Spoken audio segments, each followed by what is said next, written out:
In today's Chalk Talk segment, we're going to talk about the exact same scenario we did last episode. If you'll recall, I asked you to pay attention to remember that because we were going to be showing a second scenario. And this one fits perfectly in vanishing bucks. What it was is, frankly, the year before, late season, I got a picture of a deer a buck I'd never seen before. I tend not to name bucks anymore, but back then I named him Jerry, short for geriatric, because I didn't know how old this animal was, but all I knew is he is old. Everything about him screamed, I'm an old man, and I don't even know if I didn't even think he'd make winter. Okay, what he did is he went back home. It's nothing more than a seasonal shift. So, now, let's return to the scene of the crime. Now I'm bow hunting. This is a year later, okay?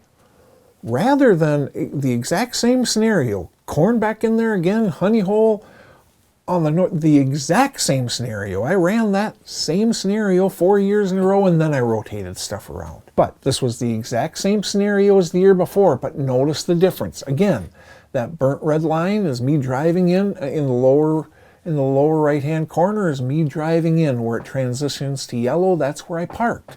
I park there, I walk along the edge of the woods up until I hit the creek. When I hit the creek, I drop down it, walk that last, 70, 80 yards to where I jump up the bank, walk through a dead zone, that there's nothing going on in that little bit of woods between the creek and the field to pop up into that ground blind. Any type of a west wind, northwest wind, either of them work beautifully for this stand. You can get away with a north, it's icky a little, but here's the real rub. Odor control is huge for situations like this. There are so ridiculously many stands that you just plain can't hunt because the winds are going to go like this, or deer are going to come from all different directions. This scenario here, I was not after this buck. I was after any mature buck I could go ahead and find. And frankly, when he started coming through, I had to study, and he came from the south. I'm sitting in that ground blind and I see him coming.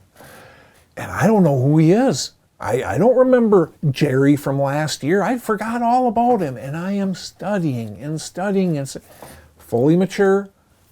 Yep, let's go. Game on.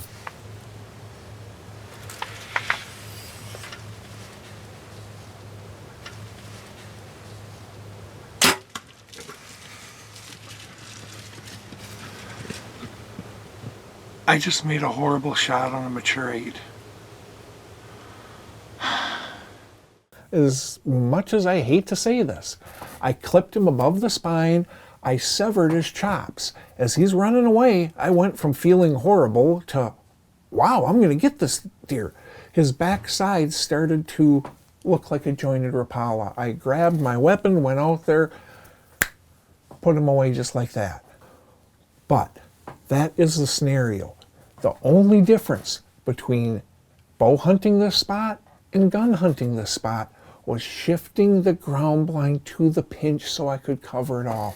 Yes, it went ahead and took out some of the wind options, but it made it so I had what should have been a gimme shot at, quite frankly, one of the most mature. But I had him aged. He came back at 9.5 years old.